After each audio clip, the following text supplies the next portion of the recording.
शांति। आज 7 अगस्त 2025 है और आज का जो दादी जी की विशेषताओं का इशारा हमें मिला है, पहले वो सुनते हैं। दादी जी की विशेषता है कि दादी हमेशा सतो प्रधान बनने की ओर दादी का ध्यान होता था। तमो प्रधानता के जो अवगुण थे वो पूरी तरह से समाप्त करने के लिए दादी का पुरुषार्थ होता था। दादी कहते थे कि मेरे पुरुषार्थ का एक ही लक्ष्य है कि मुझे सतो प्रधान बनना है और देवतापन की क्वालिफिकेशन हमारे अंदर कितनी आई है ये हमें चेक करना है और ये आएगी श्रीमत को पालन करने से।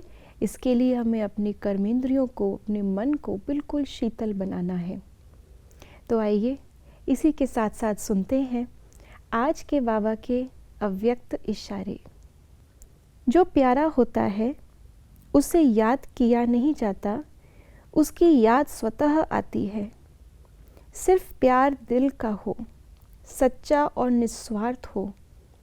जब कहते हो मेरा बाबा, प्यारा बाबा, तो प्यारे को कभी भूल नहीं सकते। और निस्वार्थ प्यार सिवाय बाप के किसी आत्मा से मिल नहीं सकता। इसलिए कभी मतलब से याद नहीं करो, निस्वार्थ प्यार में लवलीन रहो। आज बाबा ने हमें प्यार की परख बताई है। प्यार की परख है याद। अगर हम ये कहते हैं कि हमें कोई याद नहीं आ रहा या हम उसे निरंतर याद नहीं कर पा रहे, इसका मतलब कि हमारा उनसे प्यार भी, स्नेह भी निरंतर नहीं है। इसीलिए बाबा ने कहा कि प्यारी चीज़ को याद करना नहीं पड़ता, लेकिन उसे भुलाना मुश्किल होता है। जैसे दादी जानकी कहते थे कि बाबा को याद कैसे किया जाता है, मुझे तो सदा रहता है। मुझसे कोई ये पूछे कि उन्हें भुलाया कैसे जाता है, मुझे नहीं पता। तो प्यार कैसे किया जाता है, याद कैसे किया जाता है, वो भी नहीं पता, क्योंकि निरंतर है। कोई ऐसा ब्रेक ही नहीं जिसके बाद फिर से याद करना पड़े और याद करने की प्रैक्टिस करनी पड़े। इसीलिए बाबा ने आज हमें एक और सावधानी दी है कि मतलब से याद नहीं करो, क्योंकि हम कोर्स में भी बताते हैं लोगों को, एक याद होती है लेन देन की याद, मतलब की याद। मान लीजिए मेरी कोई चीज़ किसी के पास चली गई, अब जब जब मुझे वो चीज़ याद आएगी, वो व्यक्ति याद आएगा जिसके पास मेरी वो चीज़ है, या किसी की वो चीज़ मेरे पास आ गई।